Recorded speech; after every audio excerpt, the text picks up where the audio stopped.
Ahora sí, en uso de la palabra. Gracias, presidenta. Volviendo al tema del presupuesto, creo que una de las cosas que quiero, por lo menos, tratar de poner mi verdad es que en esta gestión de gobierno que tanto felicitan y tienen como logro el llegar a tener un presupuesto equilibrado, quiero hacer memoria también de que festejo de que podamos en el día de hoy tratar y aprobar un presupuesto. Un presupuesto que después de 2 años de gestión viene recién a darse cuenta el presidente de la necesidad. Algo que nosotros venimos reclamando desde la oposición, porque no solo el presupuesto tiene que ver con las autorizaciones de gasto y la fijación de política pública por parte del Ejecutivo, sino que es la hoja para poder controlar los desvíos en la gestión y que hasta ahora no lo podíamos hacer. Así que festejamos, obviamente, de que en el día de hoy podamos aprobar un presupuesto. No compartimos el proyecto que envía el Ejecutivo, por el contrario, esperamos tener el acompañamiento para poder aprobar nuestro dictamen de comisión. En estos 2 años que no tuvimos presupuesto, no fue responsabilidad de la oposición, fue responsabilidad del oficialismo. Me acuerdo cuando a mediados del 2024 llegaba el presidente a un gran acto, a un circo que armaban en el Congreso, en donde venían a presentar el presupuesto. Fuimos a dar el debate en la comisión y lamentablemente no logramos que el oficialismo en ese momento tome conciencia y en la responsabilidad de que necesitábamos un presupuesto. Señora presidenta, el presupuesto no es nada más ni nada menos que la decisión política de quien gobierna en qué gastar los recursos del país. Hay 2 formas de hacerlo. Uno es a través de este mecanismo de decir qué tengo para gastar, y ahí veo, y otra es frente a la responsabilidad de gobernar qué es lo que el pueblo necesita. Y este presupuesto que hoy estamos tratando, lejos estar de tener en consideración las necesidades del pueblo argentino. Este es un presupuesto que no solo tiene equilibrio fiscal, sino que además tiene desequilibrio social y desequilibrio federal. Nosotros hemos sido capaces de confeccionar una alternativa para que ponerlo a consideración en el día de hoy, en donde tenemos fundamentalmente presente el equilibrio fiscal con equilibrio social, pero en presencia del federalismo, de muchas de las provincias que tienen equilibrio fiscal, de cientos de municipios que también lo tienen y que no tiran a nadie a la banquina. Señora presidenta, vengo representando de alguna manera a un bloque en donde son varias las provincias que comparten nuestro proyecto político y todas están con equilibrio fiscal, a pesar del recorte y la discrecionalidad que tiene el gobierno nacional para con todas nosotras. Señora presidenta, en este presupuesto, que sin lugar a duda es el plan de gobierno que presentó Milei con su motosierra, cuando venía y nos decía, vengo a destruir al Estado, está logrando destruir el estado de bienestar en nuestro país. Va en contra de los pilares fundamentales como son la salud pública, con un gran esfuerzo que hacemos en la provincia para poderla sostener, como es el tema de poder seguir poniendo recursos en programas que eran para medicamentos oncológicos, para el programa de protección a los diabéticos, a las emergencias pediátricas que este gobierno está desertando. También seguimos sosteniendo de nuestros gobiernos provinciales la calidad educativa, en donde cientos de miles de argentinos en mi provincia comen en los comedores escolares. En mi provincia, señora presidenta, con equilibrio fiscal, seguimos sosteniendo el boleto estudiantil gratuito, primario, secundario, universitario, y todos los docentes que se transportan en mi provincia lo hacen en forma gratuita con equilibrio fiscal. Eso es, sin lugar a duda, pensar en la necesidad de la gente con responsabilidades del Estado. No puedo dejar de lado la necesidad que tenemos en la presencia del Gobierno Nacional en la obra pública. Atraviesa mi provincia la ruta más larga del país, la Ruta 40. En mi provincia hay tramos en los que ya no está la traza de la ruta. No tenemos hechos los trabajos básicos de alcantarillado. El verano que viene seguramente se va a llevar parte de lo poco que queda de la ruta y serán intransitables. Serán nuestros municipios con equilibrio fiscal y nuestra provincia con equilibrio fiscal la que se tendrá que hacer cargo, como seguramente lo harán en muchas de las provincias que aquí hicieron mención. Señora presidenta, le pido al Gobierno Nacional que frente a compromisos ya asumidos, que pueda cumplir, porque no la veo en las planillas que han presentado, y que es el financiamiento fundamentalmente de la Ruta 34, de la que acá colegas de Salta han hablado. Esta ruta necesita 40 millones de pesos, 40.000 millones de pesos para terminar en un tramo que está iniciado, cuyo valor final son más de 200.000 millones de pesos. Si no la terminamos a la ruta, toda la plata que está invertida queda en la nada. Por eso, señor Presidenta, una reflexión frente a esto. ¿Qué es ser degenerado fiscal? Y con esto cierro. Degenerado fiscal es nada más ni nada menos que bajar los impuestos a los autos importados, bajar los impuestos a la ganancia, joder a los jubilados, no atender a la discapacidad y, peor de eso, cerrar nuestras universidades. Nada más, señora Presidenta. Muchas gracias, diputado Rizzotti. En uso de la palabra, el diputado Martín Lustó. Gracias, Presidenta. Estamos debatiendo un presupuesto. ¿Qué es un presupuesto? Es la ley de leyes. Son proyecciones acerca de lo que espera el gobierno que va a ocurrir con la economía. A partir de eso, cuánto va a recaudar y cómo lo va a gastar. Es decir, que es una mirada del gobierno sobre la sociedad. Y quiero desgranar estos puntos. ¿Cuáles son las proyecciones y cuál es la mirada que tiene el gobierno acerca de la sociedad? Empecemos por lo siguiente. Para cumplir la proyección de inflación del 2025, que está en el presupuesto, hace falta que noviembre y diciembre sean deflacionarios. Noviembre y diciembre va a tener inflación entre el 2 y el 2,5, o sea que la proyección de inflación de este año en el presupuesto no se cumple. Cuando uno mira el valor del dólar a fin de este año es 1.325 en el presupuesto, el año que viene 1.423, en el otro año 1.470 en el 2027. Hoy el Banco Nación dólar vendedor es 1.475, es decir, es más alto que el del año 27. Y además acaban de cambiar la dinámica de las bandas, con lo cual el tipo de cambio se va a mover al ritmo de la inflación de los 2 meses pasados, o de 2 meses atrás. Con esto lo que vamos a tener es más desplazamiento cambiario y por ende más dificultad de cumplir con la meta inflacionaria. De hecho, el mercado, las consultoras que releva el Banco Central pronostican una inflación sin el cambio de las bandas, que es el doble de la que tiene el presupuesto. Lo mismo pasa, ya lo dijo el miembro informante de nuestro interbloque, el diputado Massot, con el supuesto superávit. Mientras acá estamos discutiendo un presupuesto con 1,5 de PBI del superávit, en la otra Cámara están debatiendo algo que cuesta la mitad de ese superávit. Entonces no se entiende bien qué es lo que estamos discutiendo. Y creo que lo mismo va a valer para algo muy importante para los argentinos, amén de estas cosas que son importantes, que es el crecimiento. Miren, en el año 24 la caída del PBI fue 1,3%, pero el agro, producto de la sequía del año 23, rebotó 32%, y el sistema financiero también tuvo un desempeño muy importante producto del blanqueo. Si no contabilizáramos esos dos efectos, la caída del año 24 del PBI fue 3,6%, bien, pero bien lejos del pedo de buzo. En el año 2025, este presupuesto tiene un crecimiento del 5,4%. No se va a llegar a eso. Se va a llegar con suerte al 4,5%. Para llegar a lo que dice el presupuesto, hace falta que el último trimestre contra el trimestre anterior crezca 4,3%. 4,3%. Crecieron 1,1 en el primer trimestre, 0 en el segundo, 0,5 en el tercero. Tiene que crecer 8 veces más para alcanzar el presupuesto de este año. Cuando uno al crecimiento de este año, que es del 4,5, le resta el arrastre estadístico, el crecimiento real fue solamente el 3%, o va a terminar siendo el 3%. ¿Por qué digo esto? Porque es importante el arrastre, porque es la velocidad crucero. ¿Cuál es el arrastre para el año que viene? 0. ¿Qué dice el presupuesto que va a pasar el año que viene? Vamos a crecer en promedio 5%. ¿Saben cuánto es eso de diciembre a diciembre? 7,4%. Mientras estamos creciendo al 0, súbitamente en enero y el año que viene vamos a estar creciendo al 7,4% de acuerdo al presupuesto. ¿Por qué esto es un problema?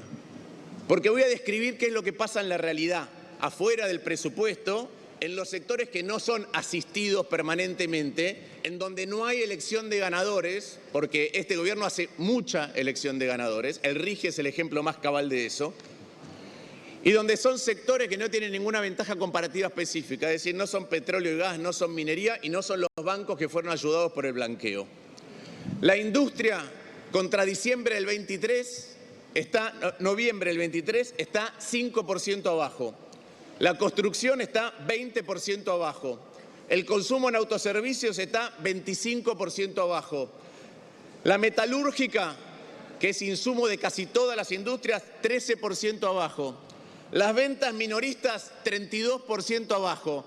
La recaudación de IVA y débitos y créditos, que es lo que indica la actividad económica, 7% abajo de noviembre del 23.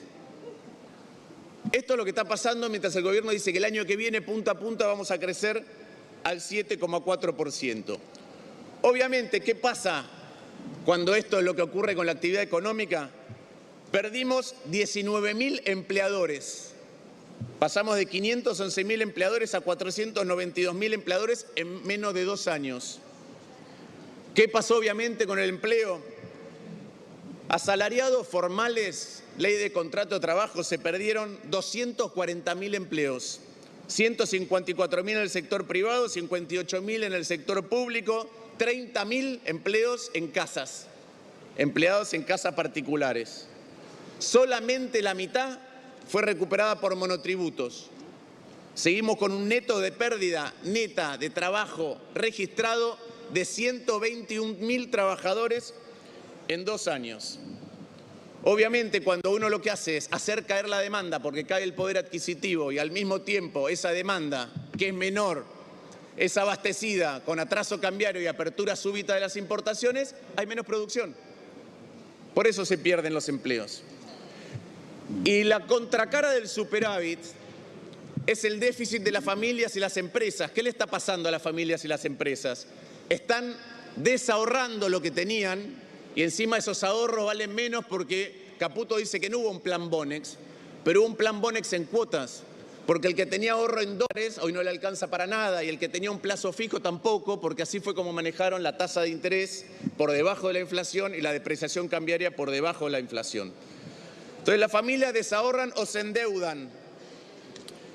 Hoy la morosidad está empezando a subir fuerte entre las empresas, datos del Banco Central. Morosidad de los préstamos a las familias, 7,3%. El récord desde que tenemos serie histórica de enero del 2010. Desde enero del 2010 es la morosidad más alta de la historia. No solamente en el nivel, sino en cuán rápido se dio. Mucho más rápido de lo que fue en los últimos años de Macri, casi a la misma velocidad que en la pandemia. Eso es lo que está pasando en el sector real. Y la verdad que cuando uno recorre una de las quejas de los empleadores, de los buenos empleadores, dicen, no vendo, no me alcanza para pagar, y lo que pago al que cobra no le alcanza para vivir. Y esa es la angustia que tienen un montón de empleadores en la Argentina. ¿Por qué es importante entender esto que está pasando? Más allá de la discusión presupuestaria y si este presupuesto implica una reversión de esa tendencia. Porque es cierto, ¿cuál es el panorama hoy? Tenemos superávit, tenemos un dólar controlado, planchado y poco competitivo. Tenemos una inflación mensual del 2,5%. Para el presidente es el mejor plan de la historia. Yo digo, la convertibilidad fue mucho mejor, bajó la inflación más rápido y estábamos creciendo al mes siguiente. Crecimos 10% en el 91, 9% en el 92, 5% en el 93, 6% en el 94. El plan austral bajó la inflación al mismo nivel que tenemos hoy con 4 trimestres seguidos de crecimiento. Y al presidente le encanta Israel. Israel bajó la inflación y tuvo un quinquenio de crecimiento al 5,5%, con una baja similar a esto, es decir que hay planes muchísimo más exitosos que este. Este plan lo que está haciendo es configurando 2 Argentinas. Y no es solamente por la condición de partida, si alguien tiene ventaja comparativa para producir, si se ancla en los recursos naturales. Es por decisiones que toma el Gobierno Nacional. Este Gobierno Nacional elige ganadores todo el tiempo, no se mientan a ustedes. Eligen ganadores. Voy a dar un ejemplo. El RIGI, con todas las rebajas impositivas que tiene, es elegir un ganador. Los que invierten más de 200 millones en la Argentina. La rebaja de bienes personales y hacerlo central en una estabilidad que no tiene nadie por 15 años es elegir un ganador. ¿A quiénes? A los que más patrimonio tienen en la Argentina. Hacer 2 blanqueos gratis, porque esto que están discutiendo del otro lado es un blanqueo, es elegir un ganador. ¿A quiénes? A los que evaden recurrentemente impuestos en la Argentina. Porque ya tuvieron un blanqueo en el 2016, en el 2021, en el 2024 y ahora otro. Y nunca ponen una cláusula que nosotros reclamamos, que es que el que entró en blanqueos anteriores no pueda entrar en este. Tampoco. ¿No es elegir ganador bajar el impuesto a los autos de lujo? ¿No es elegir ganador bajar el impuesto a la compra-venta de propiedades? ¿No es elegir ganador en la reforma laboral la baja del impuesto a las ganancias solamente para las empresas más grandes? ¿No es elegir ganador bajar los derechos de exportación por 2 días? ¿Quiénes son los perdedores? Bueno, a los trabajadores les subieron ganancias. Aquellos que tenían un hijo o una hija en el Garrahan, le desfinanciaron el hospital. A los discapacitados le desfinanciaron el sistema prestacional, además de también 3. Diputado, silencio, por favor. Diputado. Tienen mucha obsesión con el 3 ustedes, ¿eh? No sea Tienen mucha ridículo. obsesión. Allá también le ponen 3. A la baja, al FAL también Diputado le ponen 3. Lustó, no dialogue. Se ve que no les gusta escuchar estas cosas. ¿Qué otra cosa? Bajaron las jubilaciones, bajaron el gasto en cultura, bajaron la obra pública. Ya lo contaron los diputados de todas las provincias lo que está ocurriendo. En todos lados. Bajaron la inversión en educación, bajaron la inversión en ciencia y tecnología, están bajando las asignaciones familiares. Y puedo seguir. ¿Qué están haciendo del otro lado con la reforma laboral? Están bajando ganancias para los más ricos, vuelven a bajar impuestos a los artículos suntuarios. Hacen el fondo de cese, el fondo de asistencia laboral. Otra vez, insisto, una obsesión con el 3%. 3% le pusieron al fondo de asistencia laboral. ¿Saben qué es eso? Eso es los jubilados de hoy y de mañana pagando los despidos de las empresas. Los jubilados están pagando los despidos de las empresas. Esa es la dinámica. Esa es la dinámica. Entonces, claro que eligen ganadores todo el tiempo. El presidente habla de la inflación es un robo. Bueno, la inflación es un robo. El diputado Mazzó decía que no se ajustan por inflación los quebrantos. Voy a explicar qué es eso. Alguien perdió 100.000 pesos el año pasado y por la inflación eso vale 150.000. Si este año gana 150.000, por compensación debería pagar 0 de ganancias. Pero no, se apropian del ajuste por inflación y entonces las pequeñas y medianas empresas que perdieron plata tienen que pagar otra vez plata sobre la pérdida que acumulan. Eso es lo que pasa.